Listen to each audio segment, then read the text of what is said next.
একটি অংশ দেখাচ্ছি ছাদ বাগানের। এই গাছগুলো হচ্ছে গাইনুরা প্রকাম্বেন্স বা শাক। এগুলো শাক খাওয়া যায়, নানান রকমের গাছ হয়। এই যে এগুলোর ফুল ফুটবে, কাঠগোলাপ, অনেক রকমের গাছ রয়েছে। আর এই যে ভিডিও দিয়েছিলাম বরবরই গাছ, সারি সারি ফুল গাছ, লাল কেলাঞ্চু,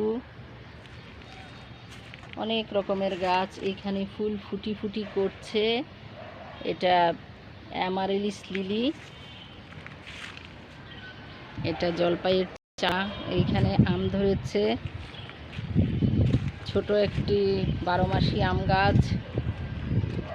আম মোটামুটি পেকে গিয়েছে, আপনাদের দাওয়াত রইল, কয়েকদিনের মধ্যে আম খাওয়া যাবে।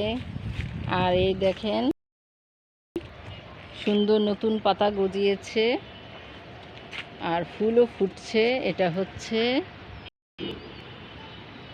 অতি পরিচিত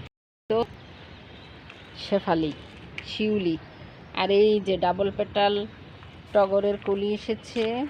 এই যে একটা শিউলি ফুটেছে, সুবাসিত শিউলি কয়েকটি করে ফুটছে। ওই যে দূরে দেখা যাচ্ছে করমচা, বেগুনি গ্রাউন্ড অর্কিড জায়গায় জায়গায় হয়, নীল অপরাজিতা বীজ পড়ে হয়ে যায়। নানান রকম গাছ। এই যে গাছ কেটে ফেলেছি কিছু গাছ, এগুলা বড় বড় ফুরুষ গাছ ছিল, গোলাপি ফুরুষ। আর এই যে দেখেন লঙ্কা জবা, মরিচ জবা, একটি গাছ। এই গাছটিতে কত ফুল ফুটতে পারে, দেখলে হয়তো অবাক হবেন।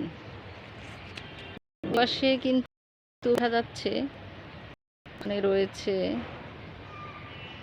পঞ্চমুখী জবা। আর ওই পিছনে কলা গাছের মতন গাছগুলো, এগুলো হচ্ছে হ্যাঙ্গিং লবস্টার ক্ল গাছ। এই কলি আসতেছে হ্যাঙ্গিং লবস্টার গ্লা। আর ওই পিছনে আছে গোলাপ, ডাল গুজে দিলেই হয়ে যায়, যেহেতু অনেক গোলাপ গাছ আছে। এই যে এই হচ্ছে কত ফুটেছে লঙ্কা জবা। আর এই যে আছে নীল রূপসী, নীল অপরাজিতা।